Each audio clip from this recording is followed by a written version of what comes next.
We're all pretty familiar with the standard algorithm for addition.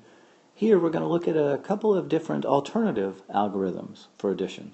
Different ways to do it that might give you a little insight. They might be helpful for other students, and you might just find something that you like here as well. Let's take a look. The first alternative algorithm we're going to look at is called the partial sums algorithm. One of the things that's nice about this one is it's very intuitive. If I were to give you a stack of bills to count, you probably wouldn't start by counting the ones. You'd probably start by counting the 20s and then the 10s and then the 5s, and the ones would be last.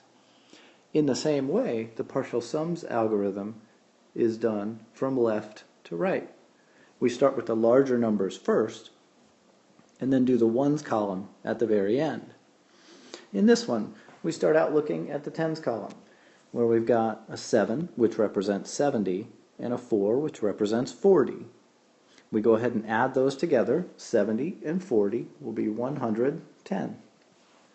That's a partial sum, and that's where this algorithm gets its name. Then we move over to the ones column, where I've got an 8 and a 6, and that's 14. And then I take those two partial sums, and I go ahead and add those together, so that I wind up with my answer of 124. Let's look at one more of these. Here we've got 556 plus 189. Again, we're going to work left to right. So we start out in the hundreds column. I've got 500 plus 100, so when I add those together, I've got 600. Moving over, we do the tens column next. I've got a 5 and an 8. Those represent 50 and 80. And so when I add 50 plus 80 together, I get 130. Again, we are doing parts of this sum, and so it's called the partial sums algorithm. Then I move over to the ones column, where I've got 6 plus 9, which is 15. And then finally, we find our answer, which will be 745. That's the partial sums algorithm. The next alternative algorithm we're going to look at is known as lattice addition. This was very popular in the Middle Ages because the lattice structure was used in multiplication as well. We're going to go ahead and look at the same problems that we looked at with the partial sums algorithm, so we better get the same results. And we'll start out by looking at 78 plus 46. The reason this is called the lattice method is because of the way that we approach the problem. We actually create a rectangle underneath our problem, separating the place values, and then adding in diagonal lines. We've kind of created a decorative lattice here where we're going to work our problem. When we go ahead and start working on this, we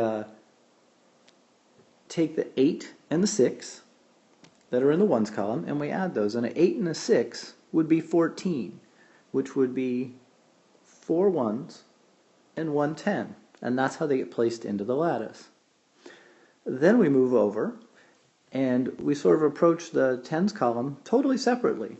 And we look at those, and we say, well, I've got a 7 and a 4. That would be 11. That would be a 1 and a 10.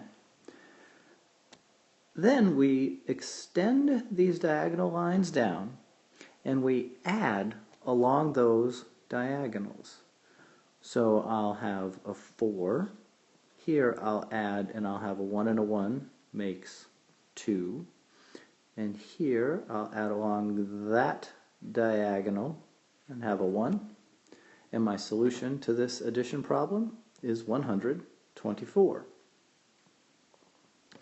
One of the really nice things about lattice addition is it takes care of the carrying for us. The 8 and 6, when they're added, this 1 doesn't have to get carried over into the tens place. The structure of the lattice takes care of that carrying for us. This can be a really helpful tool for working with students who may struggle with understanding how carrying works. Let's look at another example. Here we've got 556 plus 189. Again, we'll go ahead and set up our lattice, where we make our rectangle, we separate the ones from the tens from the hundreds, we draw in our diagonal lines, and if you'd like, you can go ahead and extend those diagonal lines right away when you set it up. Now we just need to add our place values. In the ones we've got a 6 and a 9, which would be 15, which would be a 10, and 5 ones. Over in the tens column I've got a 5 and an 8, which is 13, a 10, and 3 ones. And then in the hundreds place I have 5 and 1, which is 6, which is 6 ones, and you could put a 0 here, but you don't really have to.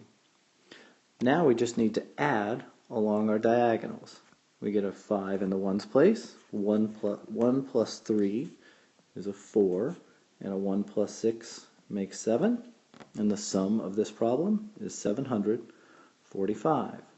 A lot of people really like lattice addition, and if you happen to be one of those, I think that's great. Basically, looking at alternative algorithms gives us another way to do problems that we might not have been aware of before and may be really helpful.